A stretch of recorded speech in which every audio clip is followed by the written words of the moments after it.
19절부터 28절까지 보겠습니다. 제가 한 절 읽고 여러분이 한 절 읽고 오늘은 교독하겠습니다. 좀 길어서 19절부터 28절까지 어떤 내용인지 같이 보겠습니다.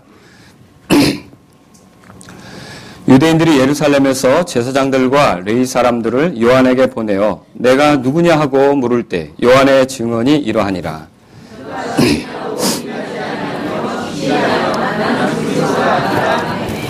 그들이 또 그에게 묻되 그러면 무엇이냐 내가 엘리야냐 하니 그가 이르되 나는 아니라 하매 또 묻되 그러면 내가 그 대언자냐 하니 그가 대답하되 아니라 하거늘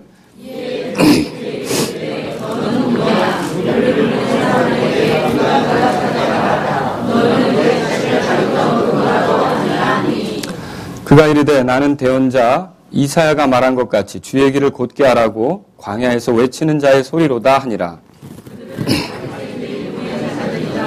그들이 또 그에게 물으며 그에게 이르되 내가 만일 그 그리스도도 아니요 엘리야도 아니요 그 대언자도 아닐진데 어찌하여 침례를 주느냐 하매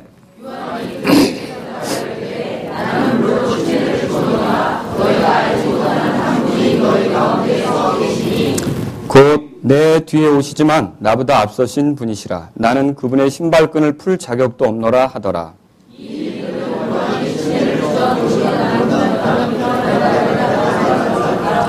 네, 아멘. 여기 19절에 보면 내가 누구냐 찾으셨습니까? 네. 22절에 너는 누구냐 찾으셨습니까? 그 다음에 그 22절 뒷부분에 보면 너는 내 자신을 가리켜 누구라고 하느냐 찾으셨습니까? 오늘 제가 내 자신을 누구라고 하느냐 이런 제목으로 여러분에게 말씀을 드리려고 합니다. 잠깐 기도하겠습니다. 긍휼이 많으신 아버지, 오늘도 주의 말씀이 선포될 때 하나님께서 영광을 받으시고 여기 사랑하는 성도들 회중들에게는 하나님의 말씀을 통한 복이 임하도록 인도해 주옵소서. 부족한 제가 이 말씀을 다룰 때 아버지께서 지혜가 되시고 우리 가운데 이 말씀이 선포될 때 하나님의 뜻만이 바로 증언되도록 도와주시며 또 성령님께서 기뻐하시는 방식으로 하나님 말씀이 증언되도록 인도해 주옵소서. 주님께서 영광을 받으시고 성도들 안에 마음이 열려서 하나님 말씀을 받는 즐거운 일이 있도록 인도해 주옵소서. 주님께 의타가 없고 예수님의 이름으로 기도합니다. 아멘. 자, 사람들에게 주목을 받게 될 때 그 자신에 대해서 그때 올바로 답변할 수 있는 사람, 올바로 입장을 표현할 수 있는 사람은 복된 사람입니다. 사도행전 3장에 읽어보면 안진뱅이를 일으켰던 두 사람이 나옵니다. 성전 문에 앉아서 구걸하던 사람이 있었는데 이 사람을 일으켰어요. 그리고 이 사람이 뛰어다니게 됐어요. 그걸 다른 사람들이 보게 된 거죠.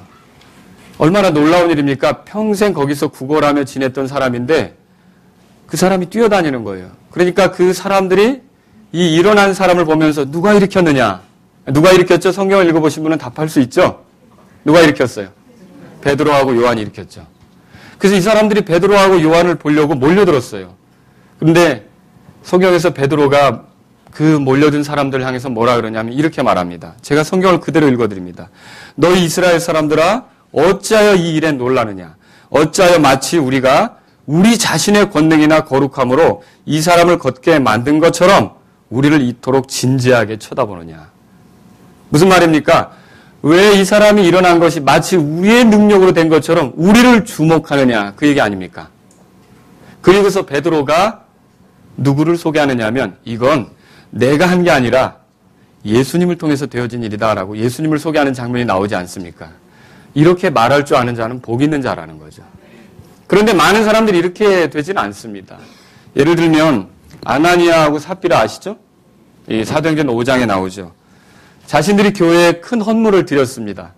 그런데 그들의 속셈은 이 교회에 있는 회중들로부터 존경과 이 영적인 지위와 그들의 그 어떤 존재감을 인정받고 싶은 마음이 있었던 거죠. 그래서 그것이 옳지 않다는 것이 성령님 안에서 드러나가지고 베드로의 질책을 듣지 않습니까? 그리고도 기회를 주는데 이걸 잘 깨닫지 못하니까 그 베드로 앞에서 죽임을 당하는 그런 사건도 있지 않았습니까? 시몬이라고 있죠? 사도행전 8장에 가면. 침례도 받았고 빌립도 또 쫓아다녔습니다. 그런데 그 사람이 쫓아다닌 걸 보면 왜 그렇게 쫓아다녔는가? 자, 돈으로 어떤 능력을 사기를 원했는데 자기가 손을 얹으면 그 사람에게 성령님이 능력 있게 임하는 역사가 나타나기를 바랬던 거죠. 자, 그걸 통해서 원했던 게 뭘까요? 그 전에도 사람들이 이 시몬을 주목했는데 더 주목받고 싶은 마음이 있었던 거예요. 사람들이 누구에게 향하길 원했던 겁니까? 자기에게 향하길 원했던 거죠. 이런 마음으로 살아가는 사람은 불행한 사람입니다. 그러나 기회가 돼서 사람들이 자기를 존중할 때 자기를 드러내기보다는 정말로 드러내야 될 그 가치 있는 분을 드러낼 줄 아는 사람은 복 있는 사람이다라고 하는 것이죠. 오늘 여기 우리는 이 질문 앞에 서야 합니다. 여기 보십시오.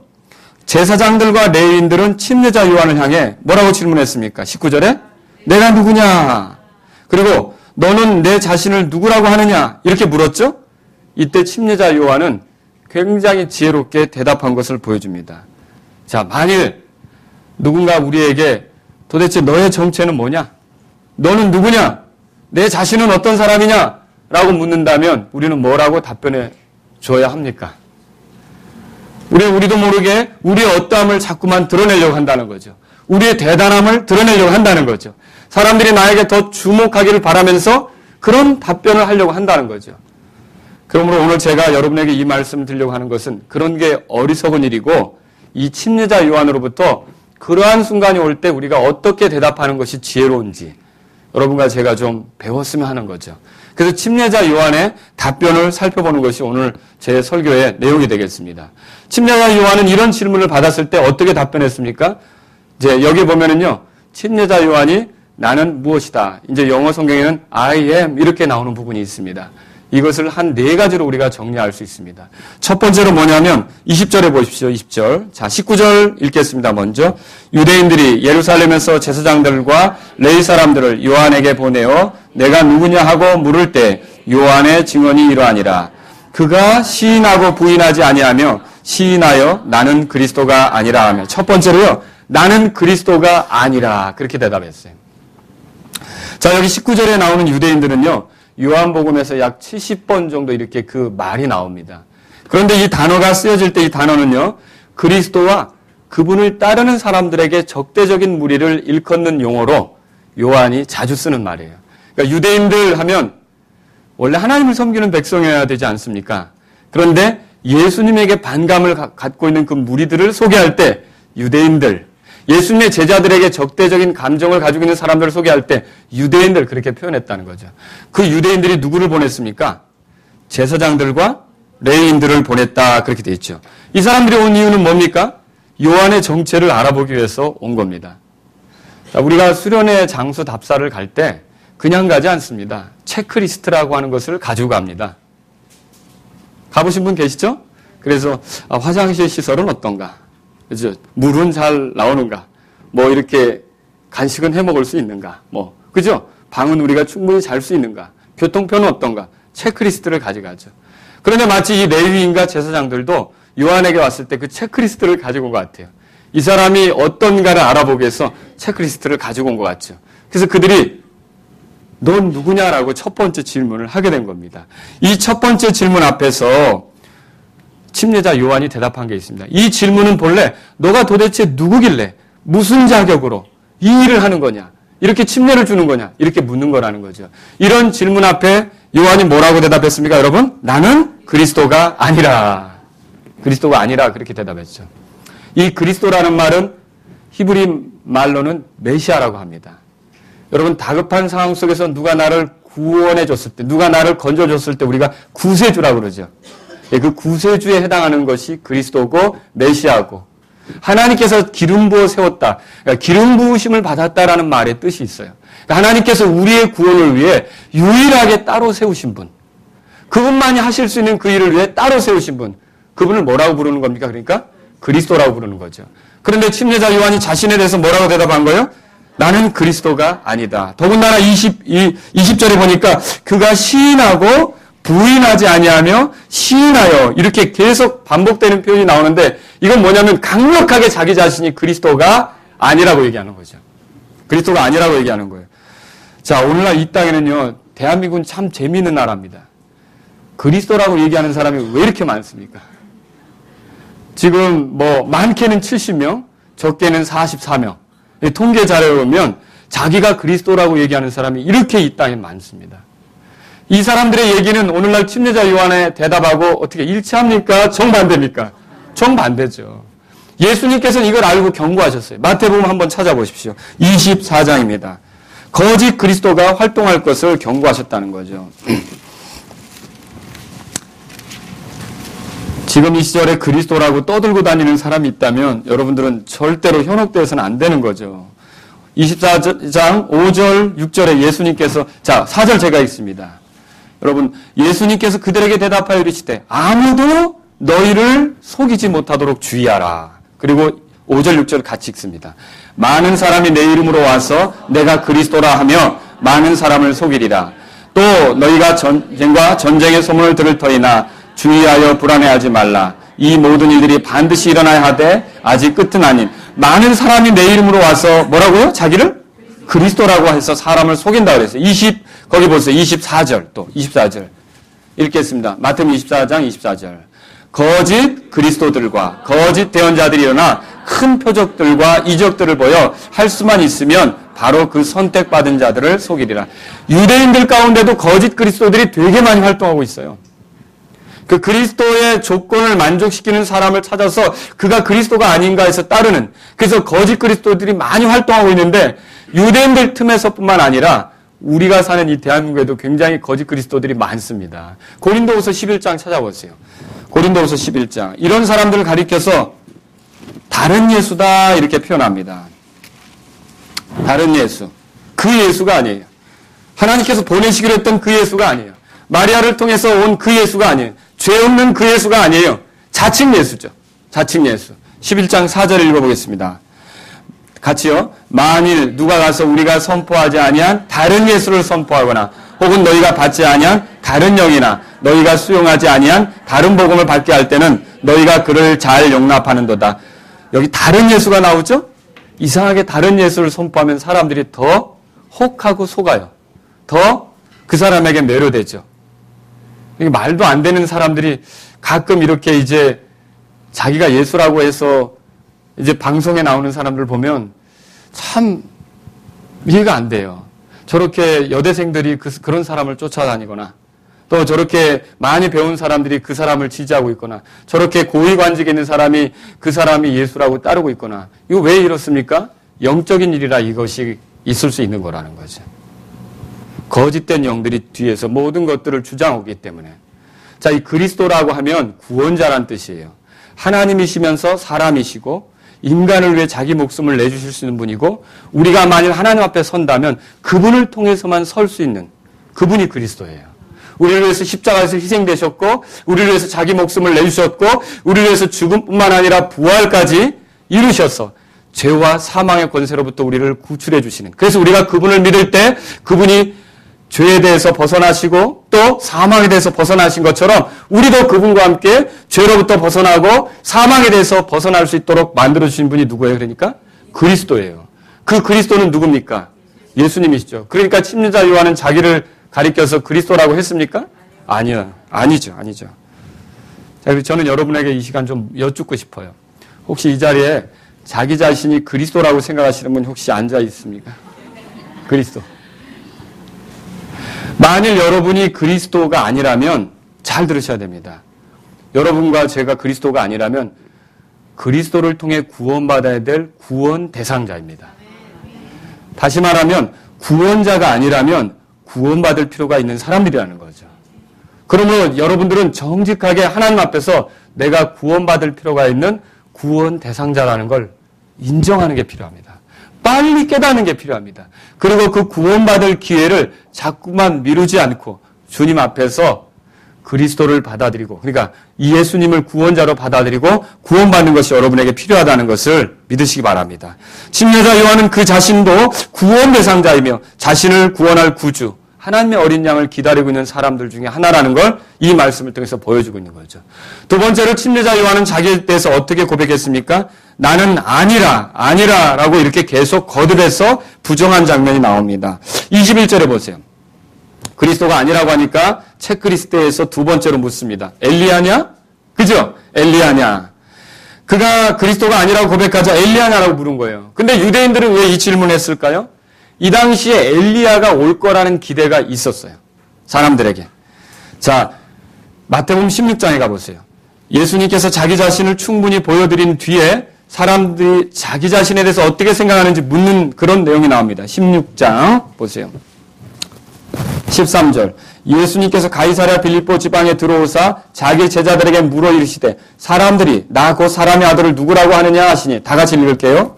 그들이 이르되 어떤 이들은 침례자 요한이라 하고 어떤 이들은 엘리야라고도 하며 다른 이들은 예레미야나 대언자들 중에 하나라고 하나이다.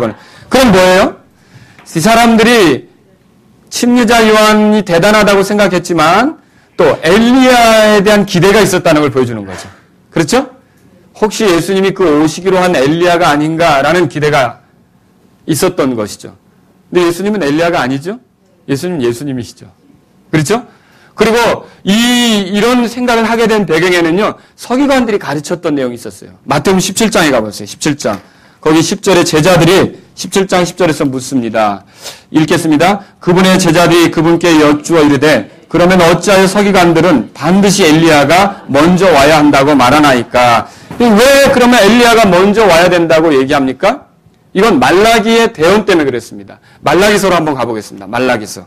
말라기는 구약 성경의 마지막 부분입니다. 자, 3장 보세요.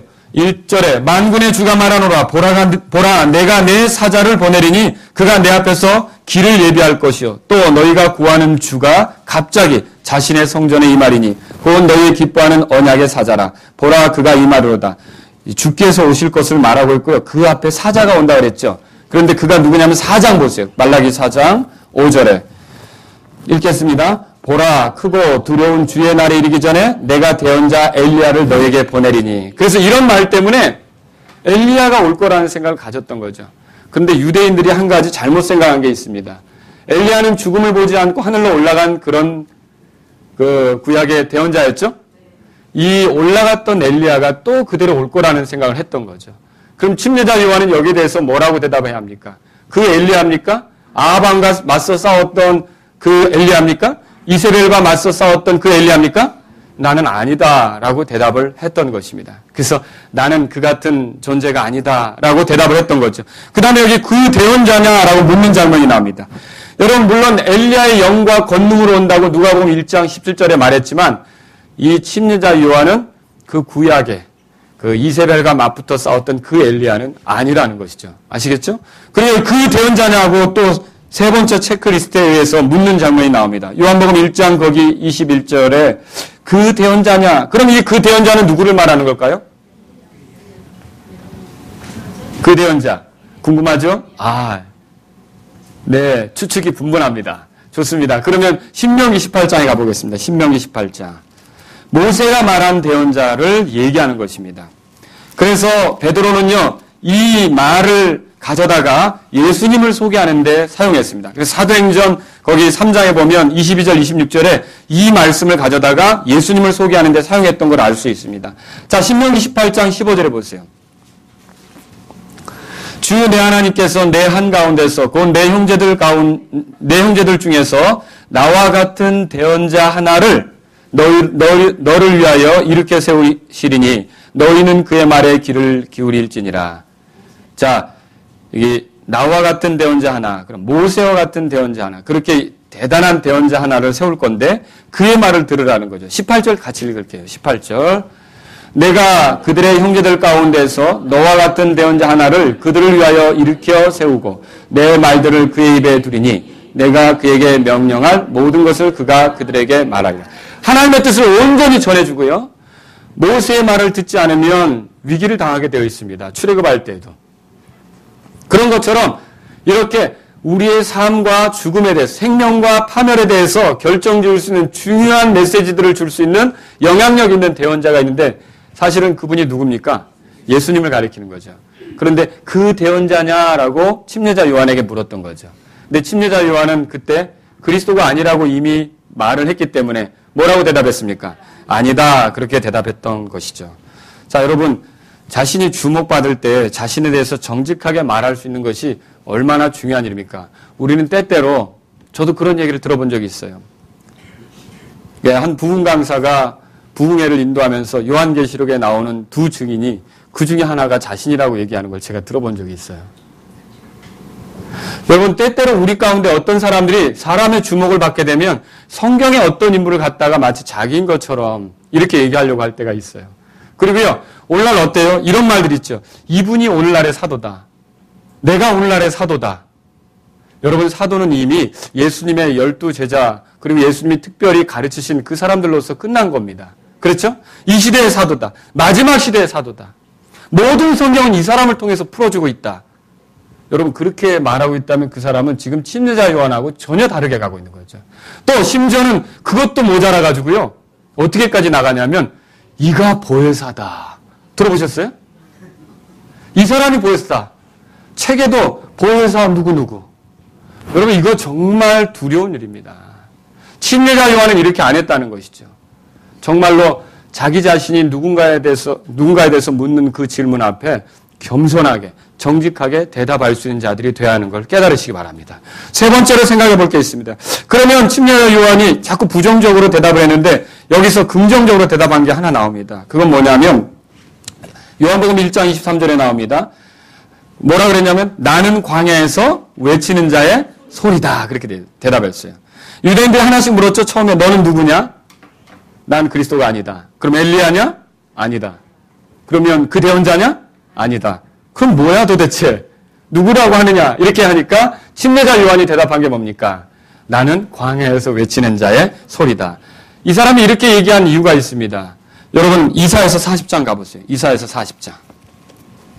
이 이사야 대언자의 말을 인용해서 이렇게 말한 것입니다. 40장 3절. 자, 같이 읽겠습니다. 3절. 광야에서 외치는 자의 소리가 있어 이르기를 너희는 주의 길을 예비하라. 사막에서 우리 하나님을 위해 큰 길을 곧게 만들라. 광야에서 외치는 자의 소리가 있을 것인데 침례자 요한이 지금 뭐라고 말하는 것입니까? 이 예언의 말씀에 성취를 가져오는 사람이다. 자기 자신에 대해서 이렇게 얘기하는 거죠. 근데 여러분이 이 마음의 의도를 잘 아셔야 됩니다. 오늘날 자기를 높이려고 하는 사람이 성경을 들이대면서 자기를 높이는 것과는 다르게 이 침례자 요한은 구약의 예언을 가져다가 인용하면서 하나님이 신실하시고 하나님이 자신의 말씀을 이루셨고 하나님께서 보내시기로 한 메시아가 바로 내 뒤에 서 있고 나는 그분을 소개하기 위해서 지금 준비된 사람으로서 그분을 자랑하기 위해 있는 그런 존재임을 겸손하게 드러내는 게 이 표현이라는 거죠. 여러분, 그래서 이 말은 무슨 의미입니까? 그가 하는 일이 메시아를 소개하는 일이라는 것을 나타내고 있는 거죠. 주의 길을 곧게 하라고 광야에서 외치는 자의 소리라. 이 말은 주님 맞을 준비를 하라는 거죠. 자, 옛날에 그 왕이 어느 마을에 방문하게 되면은요, 그 마을에 방문하기 전에 전령을 먼저 보냅니다. 그 왕이 어느 시기에 여기에 오실 것이다. 이렇게 얘기하면 그 전령이 가서 그렇게 얘기하면 그 전령을 받은 사람은 이제 전령을 받아들인 그 마을의 통치자는 어떻게 할까요? 왕을 맞을 준비를 하겠죠. 왕이 어디서 묵을지 숙소를 마련할 것이고 왕에게 어떤 음식을 대접할지 음식 좋은 것들을 준비할 것이고 또 왕에게 어떤 가무도 노래나 춤 이런 것도 보여줘야 되지 않습니까? 그런 것도 준비할 것이고 그죠? 또 왕을 위해서 경호도 신경을 써야 될 거고 그죠? 또 왕이 와서 뭐 이 동네가 이렇게 지저분해 그럼 안 돼요. 그러니까 깨끗이 청소도 할 것이고 온갖 좋은 것들을 이렇게 꾸밀 거 아닙니까? 자, 그 전령을 받아들이면 그 뒤는 왕을 인정한다는 뜻 아닙니까? 근데 그 전령 무슨 하고 그 전령을 모욕 주었다. 그럼 어떻게 될까요? 왕이 왔을 때 어떤 일이 벌어질까요? 아마 그 마을은 쑥대밭이 될 것입니다. 여러분, 우리가 이 요한이 어떤 위치에 섰는지를 볼 필요가 있다는 거예요. 요한은 자기 자신을 증언하기 위해서 있는 게 아니라 바로 자기 뒤에 서신 누구예요? 예수님을 드러내기 위해서 있다라고 하는 것이죠. 그래서 이렇게 이 말은요, 자신이 아무것도 아니며 내 뒤에 서신 이를 드러내기 위해 내가 있는 것이다. 이런 고백이라는 것입니다. 자, 여기 특히 소리라고 하는 것을 생각해 보세요. 요한복음 1장에서 예수님은 뭐라고 표현되어 있습니까? 말씀이라고 표현되어 있어요. 근데 침례자 요한은 뭐라고 표현되어 있어요? 소리라고 되어 있어요. 말씀이 없이 소리만 나오면 잡음이 된다는 걸 제가 알게 됐어요. 시끄러운 소리가 되는 거죠. 그렇죠? 예수님이 없으면 소리라고 해도 의미가 없는 것입니다. 자, 예수님을 빛이라고 했을 때 그러면 요한은 자기 자신을 뭐라고 그랬냐면 등불이라고 표현합니다. 여러분 이렇게 예수님에 대해서 자기 자신을 낮추는 거죠. 예수님이 목적지라면 자기는 뭐예요? 그러니까 예수님을 가리키는 이정표와 같은 역할을 하는 거죠. 자, 사람들이 누구에게 집중하기를 원하는 겁니까? 예수님에게 집중하기를 원한다라고 하는 거죠. 그래서 영적인 지도자라는 책을 썼던 오스왈드 샌더스라고 하는 선교사가 있습니다. 이 선교사가 뭐라 그랬냐면 성공한 지도자는 추종자의 애정을 자기 자신보다 그리스도께 향하도록 만드는 사람이다. 그러니까 목회자가 잘 목회한다는 건 어떻게 목회하는 거예요? 자꾸 성도들이 자기를 이렇게 신처럼 추앙하게 만드는 그런 목회입니까? 아니죠. 자꾸만 예수님과 가까워지도록 만들어주는 그런 돕는 그런 목회자가 제 역할을 하는 목회자라는 거죠.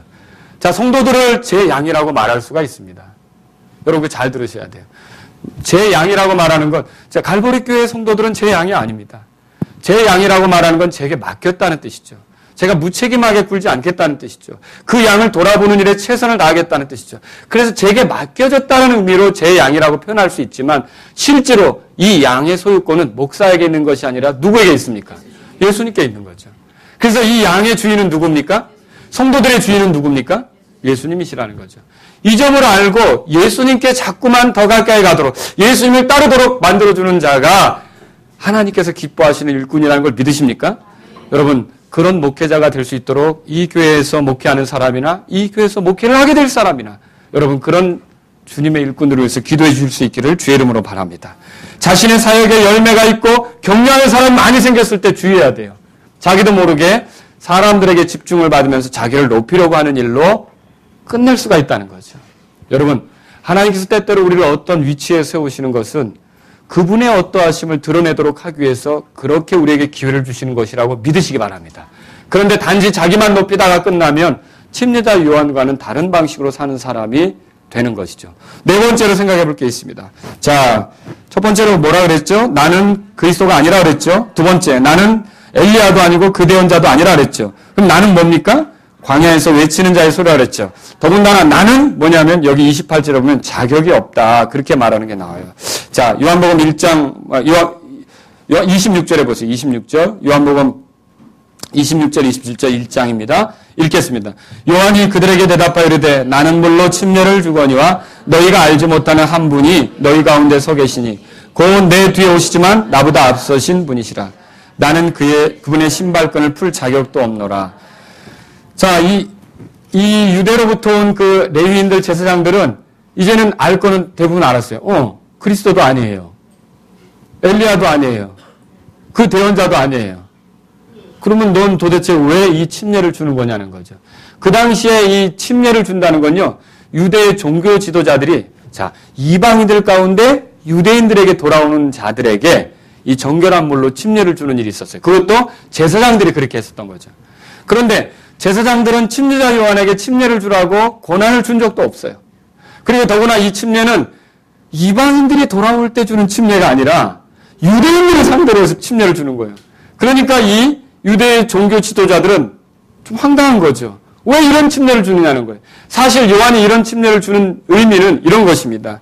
너희 죄 때문에 너희도 하나님께서 아브라함과 맺으신 언약 밖에 있는 것과 같다.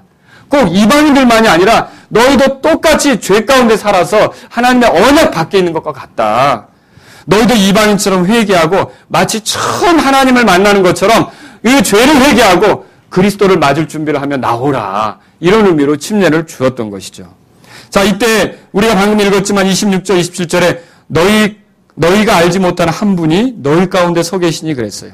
이 너희 가운데 서 계시니라는 말씀은 자, 하나님이신데 육체가 되셔서 그들 중에 있게 되실 그분에 대해서 말하는 거예요. 자, 이제 침례자 요한이 나는 그리스도도 아니요, 엘리야도 아니요, 그 대언자도 아니요, 나는 단지 광야에서 외치는 자의 소리인데 내가 정말 여기 있는 이유는 바로 이분을 알리기 위해서 여기 있는 것이다 하고 그분에 대해서 말하고 있다는 거죠. 그분은 누굽니까? 예수님 아니십니까? 그리스도 아니십니까? 자, 이분이 서 계시니라고 말했어요. 이것은요, 그들이 찾는 메시아가 그들 중에 있다는 표시예요. 그런데 너희가 알지 못하는 한 분이라고 돼 있어요.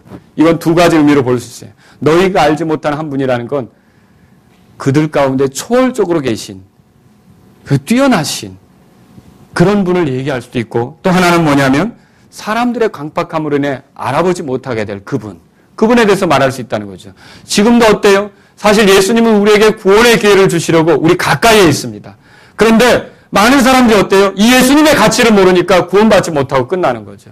그냥 평생 교회만 왔다 갔다 하다 끝나는 거예요. 참 불행한 사람은 열심히 교회 다니다가 지옥에 가게 되는 거죠. 이 교회 다니는 걸로 천국에 가는 건 아니죠. 어떤 일로 천국에 갑니까? 예수님을 만나야 합니다. 예수님이 누군지 정확히 알아야 합니다. 예수님의 가치를 발견해야 합니다. 나는 그리스도가 아니고 그분이 그리스도고, 나는 구원 대상자이고 그분이 구원해 주실 분이고, 내가 구원 대상자라면 그분을 통해서 구원받아야 된다는 것을 믿고 그분께 나의 구원 문제를 의탁하고 맡긴 사람이 결국 그분을 통해 구원받는 걸 믿으시기 바랍니다. 그분이 우리의 구원자시죠. 자, 그런데 이분과 나를 비교할 때 어떻게 얘기합니까? 27절에 보니까 내 뒤에 오시지만 이라고 그랬는데요. 이거 우리 15절에서 봤죠? 예수님은 침례자 요한보다 늦게 출생하는 거 아시죠? 근데 나보다 앞서셨다. 그렇지만 예수님이 먼저 계신 거 여러분 믿으십니까? 아, 진짜 예수님이 먼저 계신 걸 믿으십니까? 내가 태어나기도 전에 예수님이 먼저 계신 거고. 그렇죠? 모든 만물이 지어지기 전에 예수님이 먼저 계신 걸 믿으십니까? 말씀으로 먼저 계셨던 거죠. 예수님을 만난다는 건 가장 근원적인 그 존재를 만나는 거예요. 가장 근본적인 그분을 만나는 거예요. 가장 기초가 돼, 가장 시작이 되시는 그분을 만나는 거예요. 그분이라는 거죠. 그런데 여기 보세요. 이 침례자 요한이 나는 그분의 신발끈을 풀 자격도 없다 그렇게 말하고 있어요. 이건 뭘 얘기하는 거예요? 그분이 먼저 계셨다는 것만 언급하는 게 아니라 그분의 신적인 영향력이 탁월하고 뛰어나고 내가 감히 그분께 어떻게 할 수 없는, 그 비교도 할 수 없는 그런 위치에 있다는 거죠. 우리는 종종 그런 생각하지 않습니까? 그래도 내가 하나님의 일을 할 수 있는 자격이 있는 것처럼. 근데 침례자 요한은 지금 뭐라고 말합니까? 나는 그분의 신발끈을 이렇게 풀어드리거나 만져드리기도 자격이 없다. 얼마나 자기를 낮추는 그런 모습입니까? 여러분, 침례자 요한이 성경을 통해서 볼 때 굉장히 주목할 만한 인물입니다. 그렇게 말할 인물이 아니라는 거죠. 어찌하여 그렇습니까? 여러분, 그의 생애는 구약에서 예언된 생애예요. 여러분이 혹시 예언된 삶을 살고 있습니까? 아무개 형제가 어디서 태어나고 뭘 할 거고, 우리는 예언된 그런 존재가 아니라 하나님의 은혜로 지금 만들어진 삶을 살고 있는데, 침례자 요한은 특별히 그렇게 그 사람이 올 것에 예언돼 있었다는 거죠. 또 침례자 요한은 태어나는 것도 틀렸어요. 달랐다는 뜻이죠. 뭐냐면 아기를 낳을 수 없는 여자가 하나님의 기적에 의해서 낳게 된 거 알고 계시죠? 우리는 그런 방식으로 태어난 거 아니잖아요. 그죠? 하나님의 권능에 의해서 출생하게 된 사람이 침례자 요한이죠. 또 더군다나요. 참 우리가 모태신앙이라는 말을 별로 좋아하진 않지만 모태로부터 성령이 충만했던 한 사람을 찾으라면 누구를 찾을 수 있어요? 침례자 요한이죠. 어떻게 그걸 알 수 있습니까? 이 임신한 마리아, 예수님을 태중에 품은 마리아가 오자 마리아가 오는 걸 보고 아기가 어떻게 했다고요? 뛰어놀았다는 거예요. 뭐예요? 뱃속에서부터 즐거운 거예요. 예수님을 알아보고 즐거운 거죠. 여러분, 성령으로 충만한 게 우리와는 달랐던 거죠. 얼마나 탁월한 인물입니까? 또 이 사람은요, 하나님께서 보내신 사람이라고 요한복음 1장 6절에 나와요. 얼마나 대단한 위치예요. 자기 목소리를 높이며 스스로 떠드는 사람이 있는데, 또 이 사람의 임무는 주의 길을 예비하는 거예요. 주님의 앞길을 터는 전령과 같은 사람이라는 거죠. 또 이 사람은요, 그 평가가 어떠하냐면 예수님에 대해서 말해진 게 마태복음 11장 11절에 여자가 낳은 사람들 가운데 침례자 요한보다 더 큰 자가 일어나지 아니하였도다. 그러면 대단한 사람 아닙니까? 그런데 이 대단한 사람이 예수님과 자기를 견주어서 뭐라고 말합니까? 나는 그분의 신발끈을 만져드리기도 자격이 안 된다. 여러분, 우리가 여기서 깨달아야 됩니다. 정말 우리는 예수님을 높이고 우리 자신을 낮추려고 해야 하는 것입니다. 누구든지 은혜를 누리는 자들은 이렇게 되는 거죠. 이 말을 했던 비슷한 사람들이 성경에 2명 더 있습니다. 백부장 아시죠? 로마의 백부장. 예수님께서 이방인의 집에 찾아간다는 건 유대인들의 관념에는 생각할 수 없는 일이에요. 그런데 직접 이방인의 집에 가서 그 종을 고쳐주겠다고 했죠. 그런데 그 백부장은 뭐라고 말했습니까?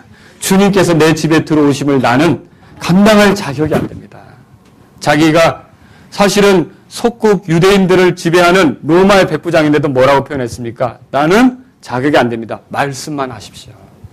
그분의 말씀에 권능이 있다는 걸 믿었던 거죠. 또 어떤 사람이 있습니까? 집을 나간 탕자 아시죠? 이 집을 나간 탕자가 제멋대로 실컷 살다가 이게 아니다. 아버지 집으로 돌아가겠다라고 할 때 아버지 집에 돌아오면서 뭐라고 얘기합니까? 나는 감히 아들이라 불릴 자격이 없나이다. 품꾼 중에 하나로 받아주십시오. 여러분, 우리가 구원받는데 어떤 자격이 있어서 구원받는 거 아닙니다. 제가 목회하면서 가장 안타까운 게 뭐냐면 구원받는 데 있어서 무슨 자격을 좀 만들어가지고 오려고 하는 분들이에요. 정말 구원받기 어려워요. 왜 이렇게 안 받아들이세요? 아직은 내가 준비가 안 돼서. 무슨 준비가 필요해요? 아무 준비 필요 없어요. 그냥 정직하게 죄인인 걸 인정하고 내가 구원 대상자라는 걸 인정하고 그리스도이신 예수님을 구주로 받아들이시면 되는 겁니다. 그분이 십자가에서 나의 죄 때문에 희생되신 그 공로를 의지해서 하나님께 나아가려고 하면 되는 겁니다. 그런데 아직도 자격을 만들려고 해요. 그래도 좀 한 2년은 교회 다니고 그렇게 해야 또 주님이 날 받아주지 않겠습니까? 그래도 또 내가 좀 이런 그 활동을 좀 해야 주님이 날 인정해 주지 않겠습니까? 여러분, 우리는 자격을 내세워서 하나님께 받아들여지는 게 아니라는 거죠. 그죠? 나는 아무것도 아닙니다. 나는 그저 그리스도 앞에 감히 나갈 수 있는 자격도 안 되지만 그리스도께서 은혜와 긍휼로 저를 부르신다면 제가 이 예수님 앞에 가는 한 죄인이 되기를 원합니다. 예수님을 통해 구원받기를 원합니다. 이렇게 할 때 그 사람이 구원받는다는 것을 기억하시기 바랍니다. 오늘 저는 이 말씀을 통해서 우리가 우리 자신에 대해서 좀 정직하게 대답할 줄 아는 사람이 되었으면 좋겠습니다. 자, 그래서 한 3가지로 말씀을 여러분에게 드리고 이제 끝을 내려고 하는데 한번 대답해 보세요. 첫 번째로요. 여러분, 구원자이십니까? 구원 대상자이십니까? 구원 대상자 맞습니까? 그리스도입니까? 그렇다면 구원받을 필요 없죠. 나는 그리스도다라고 말할 수 있는 사람은 구원받을 필요가 없죠. 그런데 그리스도라고 말할 수 없다면 여러분은 구원 대상자입니다. 구원받을 필요가 있는 거예요.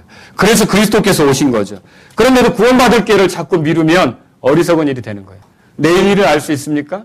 우리에게 주어진 구원의 기회를 놓쳐버리고 나면 나중에 불의 지옥에 들어갔을 때 돌이키려고 해도 다시는 기회가 없을 수 있다는 것이죠.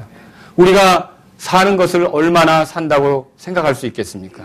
내일 일을 너희가 알지 못하는도다. 주의 말씀을 기억하십니까?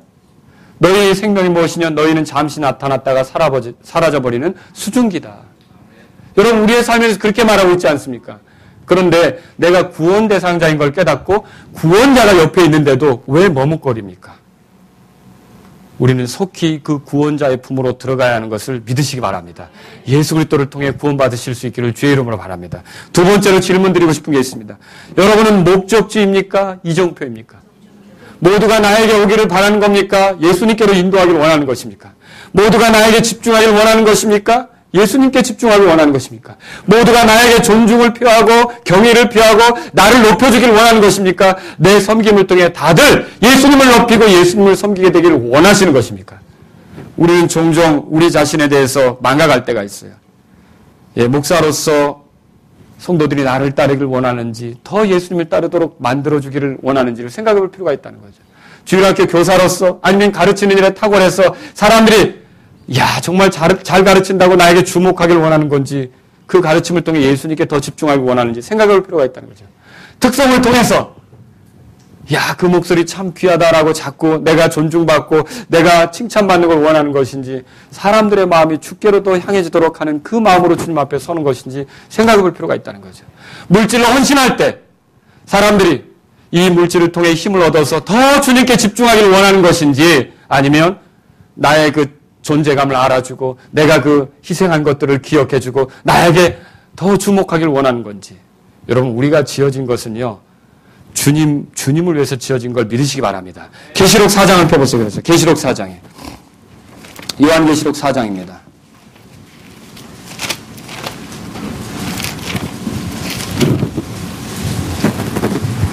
요한계시록 4장 11절에 보십시오. 11절. 자, 우리는 말씀이 아니고 소리입니다. 맞습니까? 우리는 빛이 아니고 등불입니다. 여러분, 너희는 세상의 빛이라고 했지만 우리를 빛이라고 할 때 잘 생각하셔야 돼요. 우리는 스스로 빛을 낼 수 있는 존재들이 아닙니다. 달이 스스로 빛을 내지 않고 태양빛을 받아서 빛을 내는 것처럼 예수님을 만나지 못했으면 우리는 세상의 빛이 못 되는 겁니다.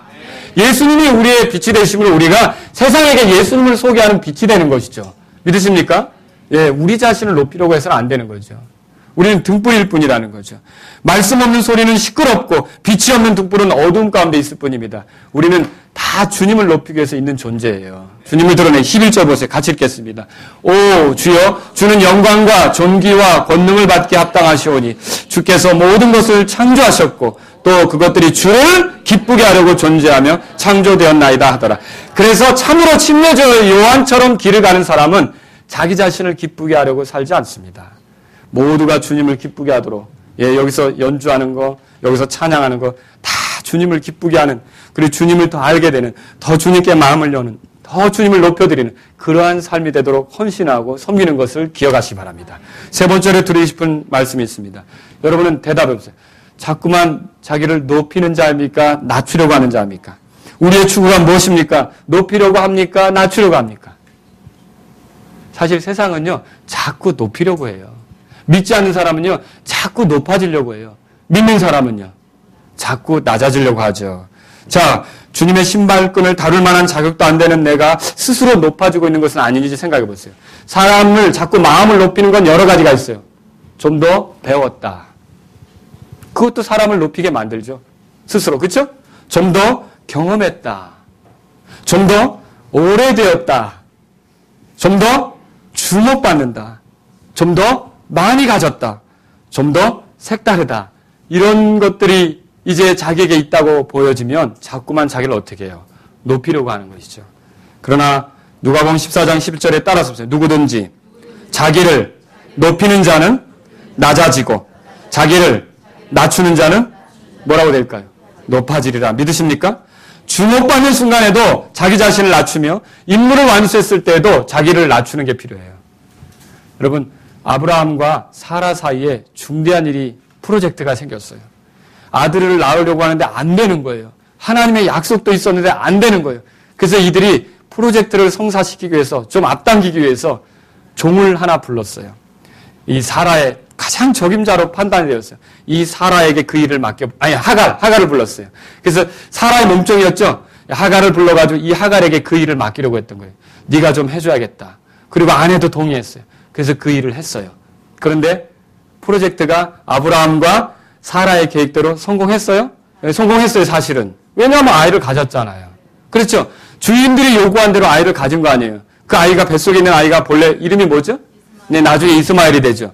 이 아이를 가졌는데 주인의 그 프로젝트를 따라서 이 하갈이 성공을 했는데 성공을 하자 주인을 대하는 태도가 달라졌어요.